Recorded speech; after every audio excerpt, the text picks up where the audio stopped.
வணக்கம் புரட்சியாளர் அம்பேத்கருக்கு புகழ் வணக்கம் நாம் தமிழரின் புகழ் வணக்கம் அறிவு ஆசான் அம்பேத்கருக்கு புகழ் வணக்கம்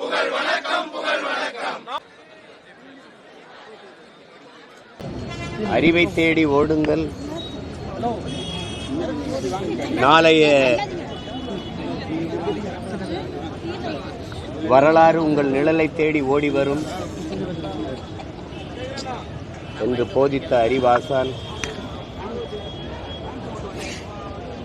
நாம் இழந்துவிட்ட உரிமைகளை பிச்சை கேட்டு பெற முடியாது, போராடித்தான் பெற்றாக வேண்டும். கோயில்களில் எப்போதும் ஆடுகளைத்தான் பலியிடுகிறார்களே ஒழிய சிங்கங்களை அல்ல என்று தன்னுடைய புரட்சி மொழிகளால்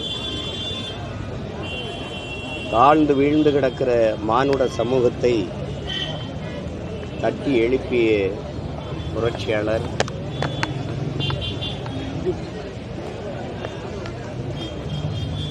ஆயிரம் ஆண்டுகள் நாம் அடிமையாக வாழ்வதை விட ஒரு நொடியேனும் சுதந்திரமாக வீரமாக வாழ்ந்து சாவது மேலானது என்று உரிமை இழந்து அடிமைப்பட்டு கிடக்கிற சமூகங்களுக்கெல்லாம் உணர்வு சூடேற்றி உசிப்பிய புரட்சியாளர்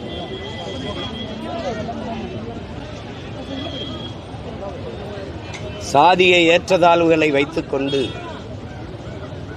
சமூக மேம்பாடு சமூக முன்னேற்றம் என்று பேசுவதெல்லாம்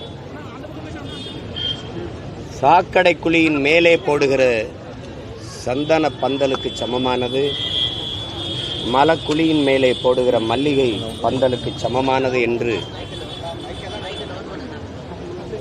இந்த சாதிய இழிவை துடைத்தெறிய நாம் போராடாமல் இருப்பதை விட செத்து ஒழிவதே மேலானது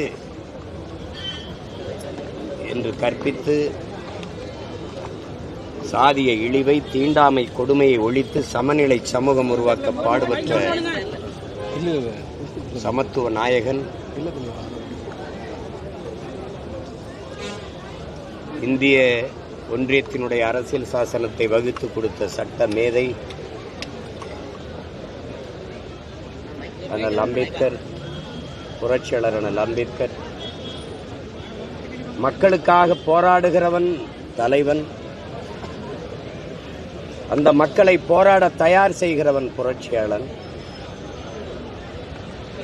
அப்படி ஒரே நேரத்தில் மக்களுக்காக போராடுகிற தலைவனாகவும் போராட தயார் செய்கிற புரட்சியாளனாகவும் வாழ்ந்த மாபெரும் மேதை. என்னை கடவுளாக்கி வழிபடாதே, என்னை கருவியாக்கி போராடு என்று போதித்தவர். அந்த புரட்சியாளனுடைய பிறந்த நாளில் ஆழ்ந்து வீழ்ந்து கிடக்கிற தமிழ் தேசிய பிள்ளைகள்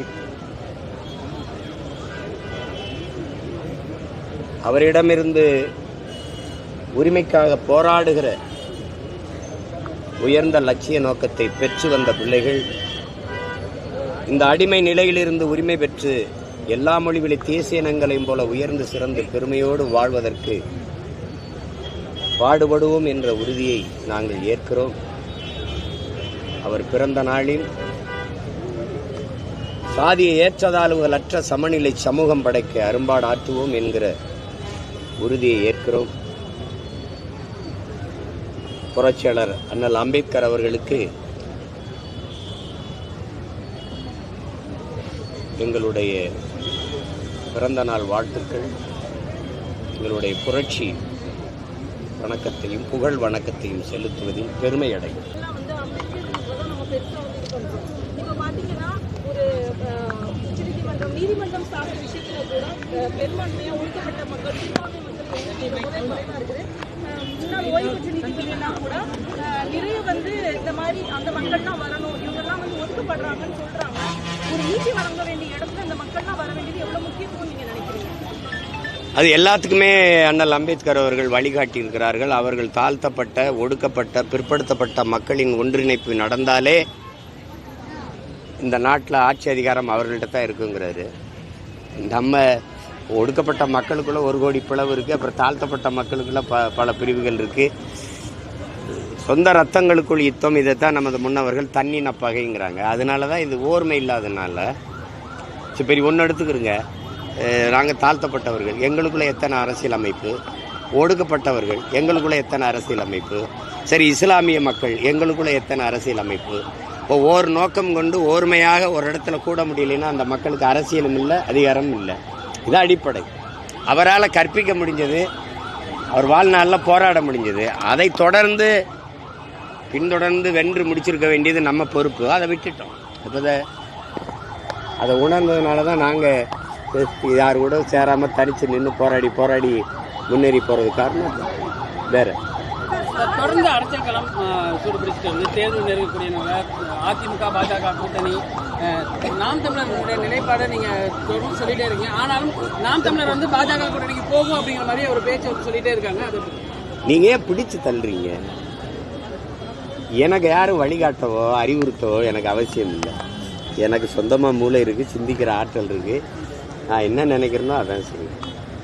திரும்ப அந்த கேள்வியை நீங்கள் எழுப்புறத நான் வெறுக்கிறேன், இல்லை அறிவு இருக்கிறேன். எத்தனை ஆயிரம் முறை இதே கேள்வியை என்னை பார்த்து எழுப்புவீங்க. அது நல்லா இல்லை, அதை விட்டுருங்க. நான் சொல்லுவேன், என்ன செய்கிறேன்னு கேளுங்க, நான் சொல்லுவேன். நான் தனித்து தான் போட்டிடுவேன். அதை திரும்ப சொல்லிக்கிட்டு இருக்கிறது அது ஒரு அளவுக்கு தானே அதையே சொல்ல முடியும். விட்டு வேற கேள்வி கேளுங்க. சாதி சார்ந்த விஷயங்கள் நம்ம ஏற்றத்தரவு பார்க்காட்டாலும் பல தலைவர்கள் மத்தியில குடிப்பெருமை குலப்பெருமை சார்ந்த விஷயங்கள் இன்டைரக்டா சாதியை புகுத்துற மாதிரி இருக்கு. விஷயங்கள்லாம் எந்த அளவுக்கு தவிர்க்கப்படணும்னு நினைக்கிறீங்க? அதுதான் அது ஒரு மனநோய். அது ஒவ்வொரு மனிதனுடைய சிந்தனையில் படிந்திருக்கிற அழுக்கு. அது அவர்களே தான் அதை கழுவணும். அடுத்தவன் போய் இது பண்ணும்போது அது பிரச்சனையாகுது. ஒரு மனிதன் சக மனிதனை தாழ்த்தி வீழ்த்தி சுகம் காணுகிறதுக்கு பேர் அது மனநோயின்னு தான் அதுக்கு பேர். அது கொஞ்சம் கொஞ்சமாக மாறும். இப்போ எங்களை பொறுத்தவரை நாங்கள் அதுக்கு தீர்க்கிறதுக்கு ஒரு அருமருந்தாக என்னென்னா அந்த வகுப்பு வாரி பிரதிநிதித்துவத்தை கடைசி கருவியாக கருதுகிறோம். எல்லாருக்கும் உண்டானது எல்லாருக்கும் கிடைச்சிருச்சுன்னா இந்த ஏற்றத்தாழ்வுகள் தானாக செத்து ஒழியும்னு நினைக்கிறேன். எனக்கான கல்வி, எனக்கான வேலை வாய்ப்பு, அதற்கான ஊதியம் அது கிடைக்கும்போது ஒரு சரியாக வந்துடும் நினைக்கிறேன். பொருளாதாரத்தில் மேம்படும் போது அந்த சாதிய ஏற்றத்தாழ்வுகள் சிறுக செத்து ஒழிவதை நம்ம பார்க்குறோம், உங்களுக்கே தெரியும். அதனால் அப்படி தான் இது கொஞ்சம் கொஞ்சமாக ஒழிக்க முடியும். அது பல ஆயிரம் ஆண்டுகளாக இருக்கிற புறையோடி போன ஒரு பெரிய கொடிய புற்றுநோயினால் அது ஒரே நாள்லேயோ ஒரே ஆண்டுலேயோ அரை நூற்றாண்டுகளையும் இந்த நோயை குணப்படுத்த முடியல. ஒரு அம்பேத்கர் பத்தலை, ஒவ்வொருத்தரும் அம்பேத்கராக மாறணும். உங்களுக்கு விளங்குதுன்னு நினைக்கிறேன். தொடர்ந்து கட்சி எப்படி பார்க்குது இந்த கோஷம் உங்களால எடுக்கப்படணும்னு நிறைய மக்கள் நினைக்கிறாங்களா? அந்த விஷயத்தை நீங்க எப்படி பார்க்குறீங்க? அது செய்கிறோம். அதையே தமிழ் படுத்தி முழக்கமிடணும்னு நாங்கள் விரும்புவோம். உங்களுக்கு புரியுதுன்னு நினைக்கிறேன். அது தலித்துங்கிறது எந்த மொழி சொல்லணும் உங்களால் சொல்ல முடியுமா? எங்களுக்கு பெருமைக்குரிய ஒரு அடையாளம் இருக்குது. நாங்கள் தமிழர், அதில் ஆதி தமிழருங்கிற ஒரு திமிரும் பெருமிதமும் எங்களுக்கு இருக்குது. அப்போ அந்த அடையாளத்தில் இருக்கிறத நாங்கள் விரும்புவோம். சும்மா யாதவ், தலித்து, யாதவ்னா எந்த யாதவ்? பீகார் யாதவா இல்லை உத்தரப்பிரதேச யாதவா? பல பிரச்சனைகள் இருக்குது. அதனால் நான் கோன் என்று சொல்லிக்கிறதா நான் பெருமைப்படுவேன். நான் ஆதி தமிழன் என்று சொல்லிக்கிறதான் பெருமைப்படுவேன்.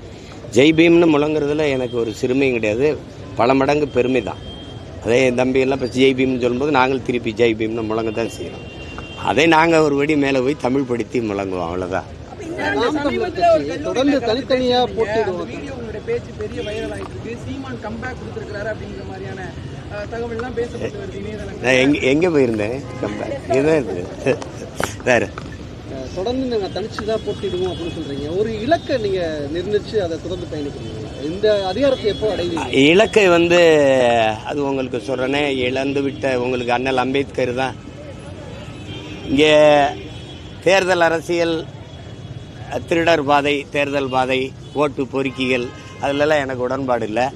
மக்களாட்சியை ஏற்றுக்கொண்ட ஒரு நாட்டில் கடைசி வலிமை அரசியல் அதிகார வலிமை தான். அதனால் அம்பேத்கர் உங்களுக்கு தெரியும், உலகத்தில் அவரை போல அறிவாசான் எவனும் இல்லை, அவரை போல கல்வியாளரும் அவரே சொல்லிட்டாரு, எல்லா துன்பப்பூட்டுகளுக்குமான சாவி ஆட்சி அதிகாரம் மட்டுமேன்னு. அதிகாரம் மிக வலிமையானதுன்ட்டாரு. அதை நாங்கள் முழுக்க ஏற்றுக்கிட்டோம். ஆனால் இன்னைக்கு இருக்கிற திராவிட அதிகாரம் மிக கொடுமையானதாக இருக்குது. அதை மாற்றணும்னு போராடுறோம், அவ்வளோதான். அதெல்லாம் அமையாது. நீங்கள் ஓட்டை பிரிக்கிறாருன்னா நீங்கள் என்ன ஏன் கூரை வீடு இல்லையா? உங்கள் வீடு கூரையை பிரிக்கிறேன்னு சொல்ல மாட்டீங்களா?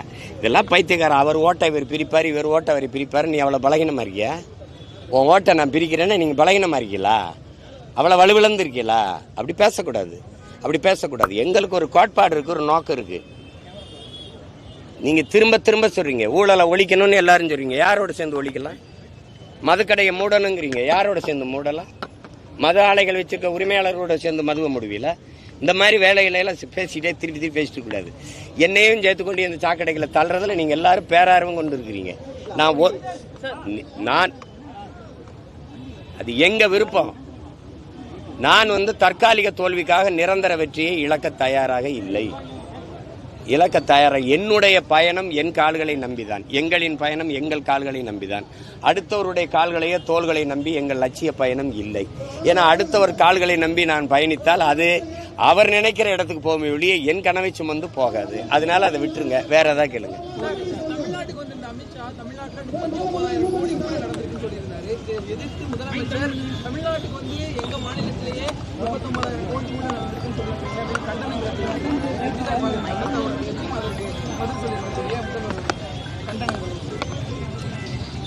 39,000 கோடி ஊழல் நடந்திருக்கான்னு எனக்கு தெரியல. அதை விட கூட நடந்திருக்குங்கிறதா என்னுடைய கணிப்பு. அது ஒரு ஊழலே நடக்கலைங்கிறீங்களா இல்லை நடந்திருக்குங்கிறீங்களா? அப்படியா? சரி ஐயா, துரைமுருகன் சொல்ற மாதிரி தான் சொல்லணும். சபாஸ் அப்படிதான் சொல்லணும், வேற ஏதாவது சொல்லுங்க.